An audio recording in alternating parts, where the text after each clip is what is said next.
some success now guaranteed, or more success later but uncertain. Again, some success now guaranteed, or more success later but uncertain. Which do you choose? What we're looking at is a scale of risk assessment, and everyone has experience with situations like this. The question is, where does one fit? Some people want to mitigate risk. They identify with that old saying about having the one bird in your hand is better than the two birds in the bush. I think that sounds right. But that doesn't resonate with everyone. Some people run towards risk. They identify as the crazy ones. You know, the Steve Jobs quote that Apple fanboys like me love because we identify as misfits and troublemakers. The people who are crazy enough to believe they can change the world are the ones that actually do. Meh, it sounds good, but I don't think it's that simple. It's easy to say things like that reflecting back on success, but it's a totally different thing to position your mind to objectively assess risk and reward when you're literally at the very beginning. So again, the question, some success now guaranteed, or more success later but uncertain. I think it's impossible to apply one of these conclusions to every situation. In fact, this whole scale isn't about trying to tease out how to choose wisely. To me, it reveals an opportunity for leaders and visionaries to figure out a way to make both of these things true at the same time. When you're starting a risky business with extremely limited resources in an unproven territory like us, how do you convince people to bet on joining you? Well, I think we just came up with an idea on how to do exactly that. Strada is not the typical tech startup. In most startups, the founder is often the lead engineer, coding away at a prototype in between rest and Red Bull. In the ideal situation, the founder is so self-sufficient that they don't have to worry as much about incurring heavy costs or recruiting help. But since Pete and I are not engineers, we have to bring in talent and maintain a high velocity of completion. Luckily, our cousin Austin is an exceptionally ambitious and talented lead engineer. He's making rapid progress on Strada's backend. But we are missing a critically important role that is blocking us from taking the next step: design. But as we aim to hire people, we can't expect people to work for free. So we've got to recruit, and that's where risk assessment comes into play. When you join a startup, we all should know that compensation comes in two ways. First, you have a cash salary, nothing odd there, but you also get some form of equity. Some people want a sure thing. Other times, people intentionally join startups because they want that equity. And that's why early employees are traditionally granted more equity, since they're knowingly accepting a higher risk. But not all talent sees opportunities as equal, or perhaps cannot assume the same level of risk that others can. And if you find the perfect candidate, but you can't agree on a proper balance between risk and reward, you can lose that candidate altogether. This problem can be visualized in an equilateral triangle. First, we need to attract the right talent to hit our qualitative and velocity goals. That talent, however, will need to be fairly compensated before they would even consider joining us. Next, we need to preserve cash as much as possible so that we can extend the runway of our startup. Lastly, we need to preserve equity so future investors can receive sufficient ownership for later stage investments. Placing a dot in the center says we're giving equal consideration to each of these factors. But not all people consider the center compelling enough to leave behind their so-called bird in hand. So do you see the problem? Each of these factors are in equal conflict with each other. If you solely focus on hiring only the best talent, you may gain the top resources to build the product, but put a strain on the business by giving away too much cash and too much equity to keep from pursuing them. If you focus on preserving your equity by paying your initial talent above market salaries, you run out of money before you can deliver a product that gets investors interested in a subsequent round of funding. And if you preserve cash by giving away too much equity, you may have extended the runway to further develop a product, but there isn't enough available equity remaining for later stage investments. The truth is, no one is living the same life, and no one has the same tolerance for risk. One way companies deal with this is by relying on the law of averages and providing a fair average of equity and cash, leaving enough space for some negotiating wiggle room. And that gave us an idea.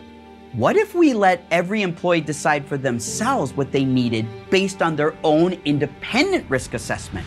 This led us to creating a new hiring formula for some of our earliest employees. We start by providing a candidate the recommended salary and equity compensation of a given role based on the industry standard cap management tool, Carta. This known average is our baseline. We then provide the candidate two alternatives: we adjust the cash compensation up and down by 15% relative to the baseline, along with a commensurate adjustment in equity. If an employee wants to work within the average, they can elect to take the baseline equity and cash comp package. In this scenario, they get paid a fair wage and are granted some equity for a future exit. If an employee wants to lower risk, they can take on higher cash compensation but reduce the amount of long-term equity offered. And if an employee wants to place a bigger bet on the future upside of our business, they can choose to lower their cash deal and increase their equity. In all these scenarios, we retain enough resources to keep expanding our hiring pool while leaving enough equity for future investors. There are no wrong answers here. We simply believe that we can create a better fit for talent because we allow the employee to retain control of their total comp package and optimize their own risk profile without having to negotiate or land on one formula to fit all. The mistake a lot of people make is forgetting that it's okay to think out of the box. One of the worst things you hear in business or production workflow is, this is the way it's always been done. My approach in business has always been to explore alternative ways to do everything. In our product, we want to provide an alternative way for people to build workflows. In hiring, we want to provide an alternative way to create compensation packages. Depending on the employee's unique situation, if they want to work here, they should be able to govern their own degree of risk. So, after all this, well, we're excited to say it worked, and it led us to our first hire, a talented artist named Neil who helped design logos and applications like Fandango. Neil came right in, joined Pete, Austin, and I, unboxed his new MacBook Pro, and we began outlining our first mission, to build a visual brand from scratch. I'm going to share two versions right now and just open criticism, what's working, what's not. You get this very cinematic display, and those colors kind of really work well as gradients, just like a color scheme. I don't love the Strada font like that. It looks too much like WeTransfer. Or WeWork. Neil began with presenting early design concepts. It's really important to me that the look and feel of our brand reflects the mission. Neil's job is to establish intentional associations between the product and the brand. Strada is Italian for street, and we see workflow as if it's a roadmap to get from the source, like a camera, to a destination, like a screen. This is kind of the basis of the New York subway. We like the subway because it's travel, and subways are filled with signs, and New York subway signs are ubiquitously well known. It's a nod, if you know the backstory, it kind of originates from the subways, but it's not like, oh, that's a New York subway font. Now, when it comes to color, how do you create a color scheme that makes sense for a brand? Well, we started where we live. We're proudly building Strada in Los Angeles, and we wanted to find something that represents the look and feel of the city we love. What California is known for is sunsets, and sometimes of the year we get these amazing colored sunsets. You can get all those colors and sell that in a horizon. This was all tracking well, and we began getting an early sense of what Strada might look and feel like.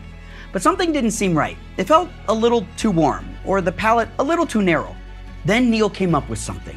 This was just like walking to the security line at LAX in Terminal 1. There was this massive picture of like a sunset in LA, and it's beautiful, and it has essentially the same color palettes that we were picking up That on. looks like what we're going for right there. Totally. In California, we don't often have clouds at sunset, but once in a while when we do, the colors of the sun setting over the ocean explode onto the clouds, creating a palette unique to our region. Neil took this world and elegantly turned it into Strada's brand colors. The ominous Pacific becomes the foundational color he called deep blue, bringing contrast without needing to be black. This is offset from the distant sky, where daylight kisses night, which we call blue steel. Low on the horizon, backlit clouds explode with warm tones, reminiscent of the 1980s California license plates, which we call 80s sun. High above our heads, peeking between the clouds, the sun projects a hint of green into the blue sky, which we call Cali Cool. Less purple, a little bit more of a deep maroon, not full black. That feels Californian to me. That's an amazing visual. And we want everyone to get a sense of the beauty of a SoCal sunset. And we want Strada's website to show that we are proudly building this AI tool on the shores of the Pacific. I'm telling you, this concept of invisibility in the language is a technological component of what we're trying to build, I think you've captured invisibility, and that may be a place from design that we have to always come back to. What does invisibility look like? This is the subliminal nod to our desire to make technology invisible. Neil then took all these concepts and began filling out other pages of the site for desktop and mobile. Our mission, our team, our partners, and got it ready to show. That brings us to today. Austin, Pete, and myself are headed to Amsterdam to attend the Media Technology Trade Show IBC, and we will be formally announcing Strada to the public. It's only been a few months since we've conceived of this business, but we are committed to maintaining high velocity. So we're announcing the brand, providing a sneak peek at the product, introducing our partners, investors, and even launching the website. In fact, Strada.tech just went live for the first time right now.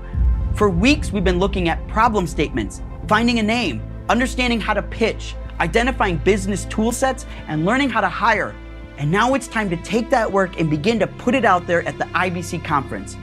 We don't know how people are going to react, what they'll say, or even if they'll care, but we're going to try.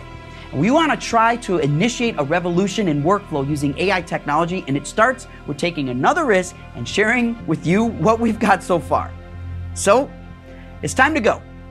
See you soon, IBC. Strada's coming.